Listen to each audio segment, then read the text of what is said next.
key statements that a lot of people have heard of Mhm. is that quote that's attributed to Napoleon Hill, right? What you can conceive and believe you can achieve.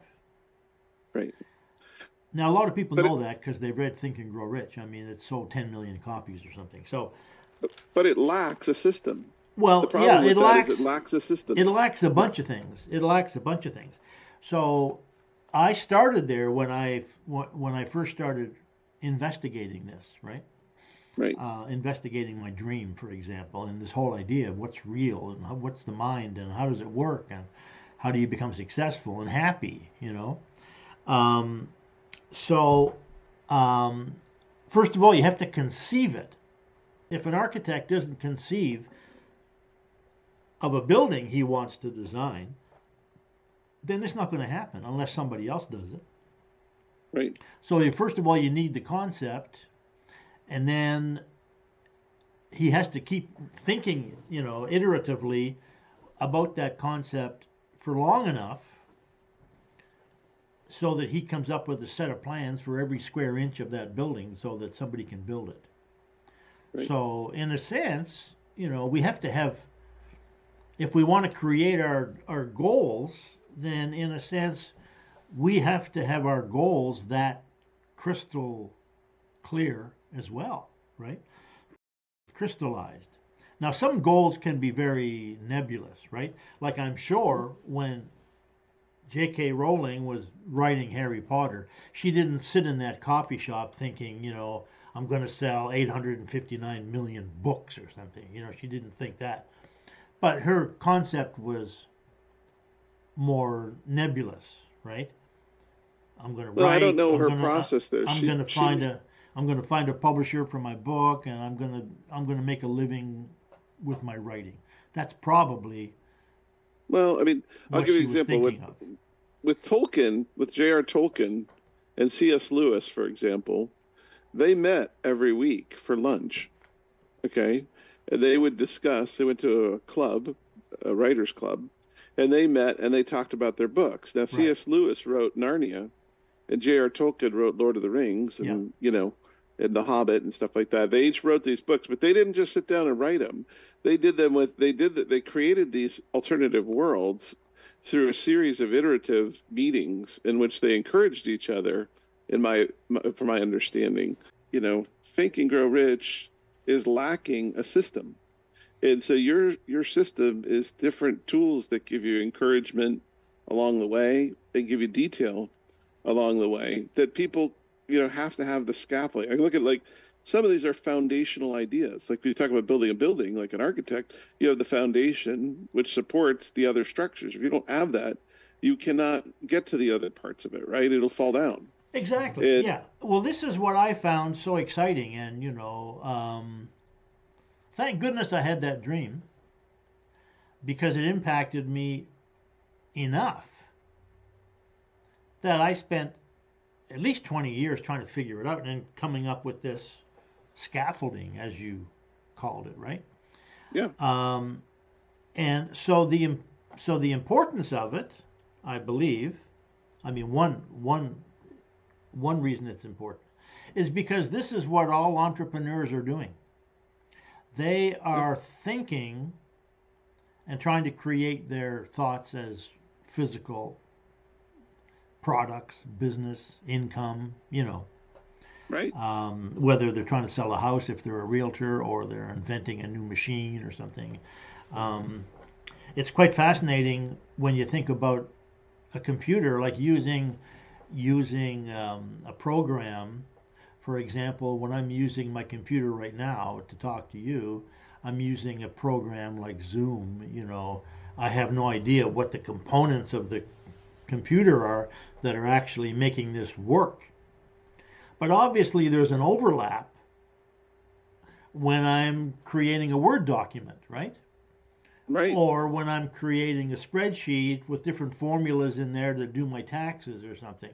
It's the same Right. computer, but somebody has to write the software. So the idea that there's hardware and there's software, that's an important idea too, right? Like we Mm-hmm. all have the same hardware in a sense, but we have different software. Software might be like a belief or an attitude, right? Yeah. But what's been discovered recently, and this is something that was talked about over 100 years ago that I'm aware of, and I believed it when I read about it because I was experiencing it. That's the thing that I found so exciting. And now it's called neuroplasticity, which is the idea that you can change your own brain. It's like you can change the software. You can change the software by changing a belief, but you can also change the hardware. You know, Mm-hmm. you can put in a piece of hardware that some other computer doesn't have. So this is what neuroplasticity allows you to do. And now it's considered to be a fact, right? Yeah. But before about 25 or 30 years ago, when they discovered it, and they discovered it by accident, um, but it was purposeful in a sense because the Dalai Lama believed that meditators' brains were different, that their brains had changed because of the thought exercises they were doing, that their brains were different. And the scientists, when they first heard about this, they thought he was out of his mind, that it was physically impossible, absolutely impossible that it could be true, because they understood thinking to be something that was like an offshoot of the brain. Mm-hmm. Have And you?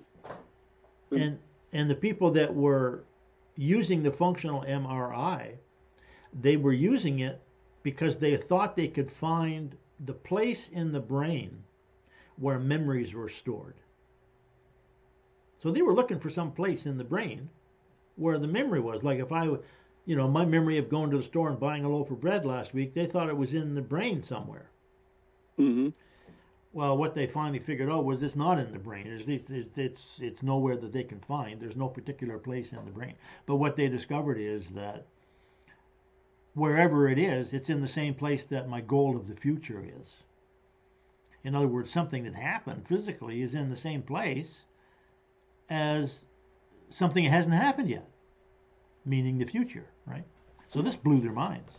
Now they call it mental time travel, right?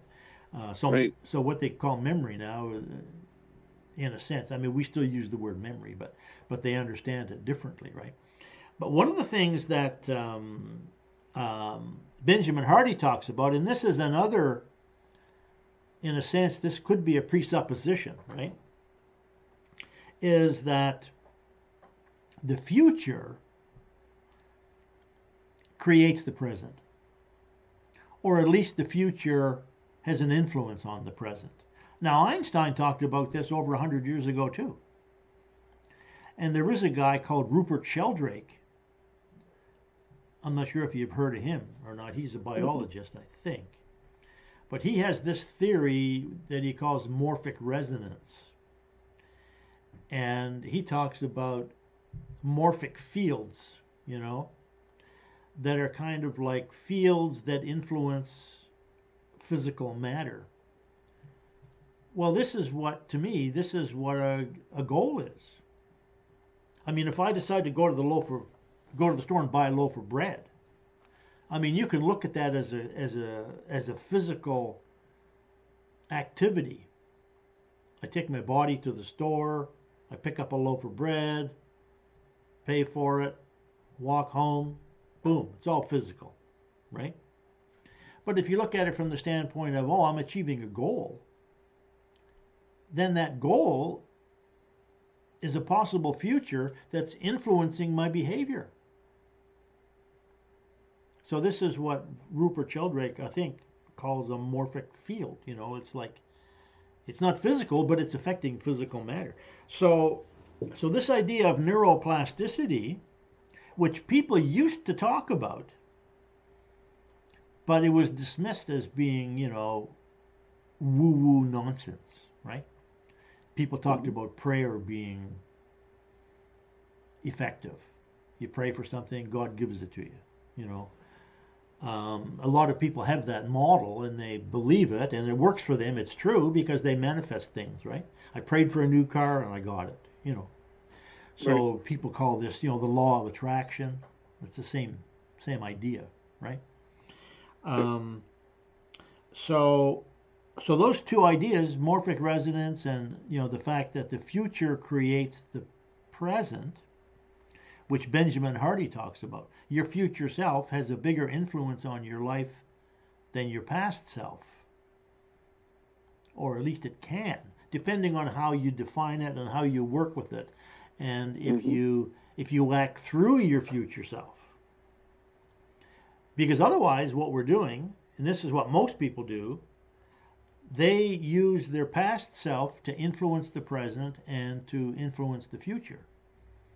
So when they say, talking about 10xing your business or becoming a successful public speaker, something like that, or becoming a lawyer, you know, a lot of people are going to say, well, I can't do that because, I don't have the confidence. I'm not a good speaker and I'm not smart enough.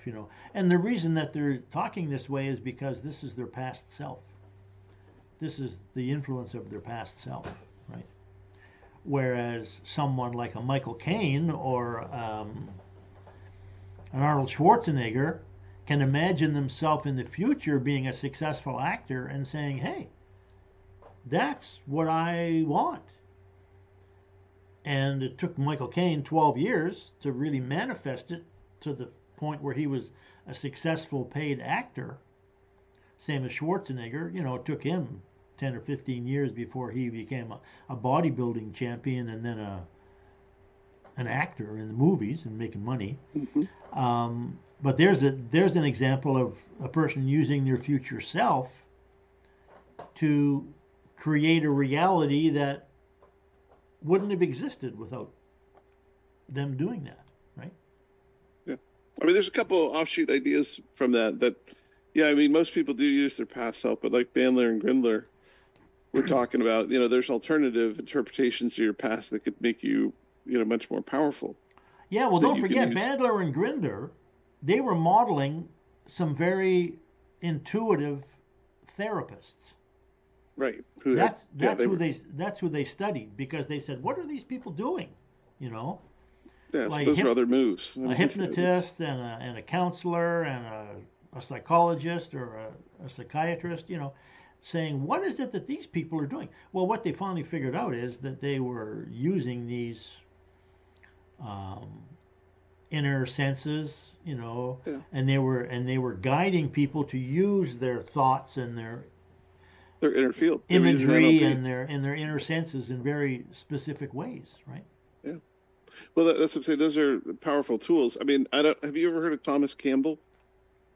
No. Thomas Campbell is someone I've been watching a little bit recently on YouTube, but he's interesting. But he talks a lot about metadata. And he talks Yeah. about how we're in a system, kind of like a matrix-like system. He goes pretty far with that, but he talks about how all of this data that we're receiving from the real world is a lot like what we determine the inner field is. I mean, they're sensory data. Sensory data is coming to you, and so that sensory data is interpreted by your brain, basically as your reality. And so he says everybody's reality is different, which is kind of goes even a step further than everybody has a different interpretation of reality. But he says their physical reality is different. You don't know that the reality that I'm having is the same reality that you're having. So Oh, that's you see true. As a matter of that fact, cup exists. they're different. My Yeah. reality is different from yours. That's true for Well, all of anybody us, goes right? as far as physical reality. I mean, Yeah. that cup exists only because you know of it, but it doesn't exist to someone in China. I mean, because it'll be gone before they ever see it, Oh, right? that's right. Yeah. So for them, it So doesn't exist. yeah, so it's kind of the tree falling in the woods. Does it really Right. fall? If no one knows. So he goes a little bit into some of those concepts, and Yeah. it's kind of heady, but it goes along with some of these ideas in terms of the power of that. I mean, it doesn't exist if you don't ever make it, right? I mean, some things that will exist in the future don't exist if you don't make them, Well, of and course. that's I mean, where, somebody has to create it, right? That's what I'm yeah. saying. This is what thought is. Thought is creative. Thought creates physical matter. I mean, And you Elon could. Musk was I talking about mean, that with yeah. the kids of today. He said you kids don't understand. He said there's nothing to split up if you don't make it. That's why Right. he's on such a tear to create all these objects. He's creating the Boring Company. He's creating the Tesla. He said, Right. the Tesla. You talk about what's Tesla stock worth. Well, if he didn't do what he did, it was worth nothing. Yeah, Those cars wouldn't be on the road. Instead, he created the whole electrical car right. vehicle in mass, that whole industry, Yeah. because he created it out of nothing. Yeah. So he's able to, build rockets that go to the moon and that sort of thing. But but my point is that all of us are using exactly the same principles when we go to the store and buy a loaf of bread. And that's what people don't recognize. And the problem comes down to the explainer, right? Which I've talked about before, Yep. is that each of us will see something and we will explain it so that it makes sense to us, you know. And so those explanations are not necessarily true, but they're true to us because we believe it, right? I mean, that's what a Right. belief is. A belief is something that you think is true. Um, so, for example, I talk about when when Copernicus first came up with this idea, that the Earth goes around the sun, right? Um, Yep. People thought it was crazy because they didn't have any proof until Galileo came by and used his telescope and said, "Hey, look at this! I got proof now. Look through here; you can see it."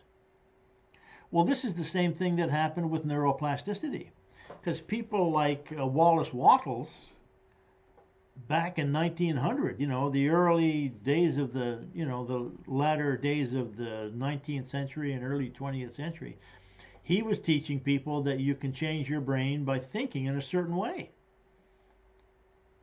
Well, people didn't believe it. Some people did. Like I believed it because I was experiencing it. I thought, hey, this is something that actually makes sense to me because I was looking for an explanation of why, for example, when I took an idea like my life is full of loving relationships, which was a complete fantasy, not true by any stretch of the imagination.